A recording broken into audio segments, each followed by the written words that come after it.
Hello. മലയാള മാസത്തിലെ വൃശ്ചിക മാസം ഒരു പ്രത്യേക ഫീല് തന്നെയാണല്ലേ. മണ്ഡലകാലത്തിലെ കെട്ടുനിറയും, അതേപോലെ ആ ശരണവിളിയും, പിന്നെ രാവിലെ എണീറ്റ് തണുപ്പത്തുള്ള കുളിയും എന്ത് രസമാണല്ലേ. അങ്ങനെ ഞങ്ങളുടെ വീട്ടിൽ നിന്നും അയ്യപ്പനെ കാണാൻ പോവുകയാണേ. അച്ഛനും ഏട്ടനും ഒരു കുഞ്ഞു മാളികപ്പുറം കൂടി ഉണ്ട് കേട്ടോ.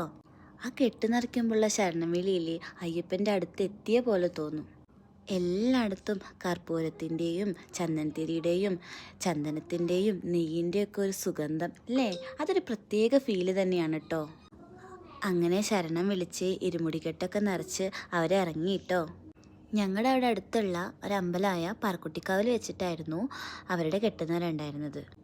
ഏകദേശം ഒരു 10-15ഓളം അയ്യപ്പ ഭക്തരുണ്ടായിരുന്നേ. കാവിന് ചുറ്റും വലം വെച്ച് ഗണപതിയുടെ അവിടെ തേങ്ങ ഉടച്ചിട്ടാണ് പോവുക. ഇതെല്ലാം കാണുമ്പോൾ കുട്ടിക്കാലത്തെ കാര്യങ്ങളൊക്കെ ഓർമ്മ വരുന്നേ.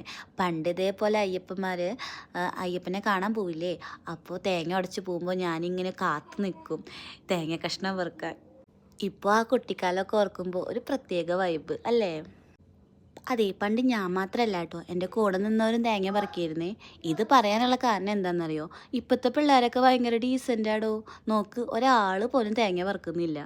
ഉടയ്ക്കുന്നവരെ പൊട്ടാത്ത തേങ്ങയൊക്കെ ഉടയ്ക്കാൻ പ്രത്യേക ടീം തന്നെ ഉണ്ടായിരുന്നു തോന്നുന്നു. ആരൊക്കെ ഉള്ളുന്നൊക്കെ കയറി തേങ്ങയൊക്കെ പൊട്ടിക്കുന്നുണ്ടായിരുന്നു. ആരല്ല കേട്ടോ, നമ്മുടെ നാട്ടിലത്തെ ആൾ തന്നെയാണേ, ബായിന്ന് വിളിക്കും. അങ്ങനെ ശരണം വിളിച്ച് അവരെ അയ്യനെ കാണാൻ പോവട്ടെ അല്ലേ. നമുക്കിവിടെ ഇരുന്ന് പ്രാർത്ഥിക്കാം.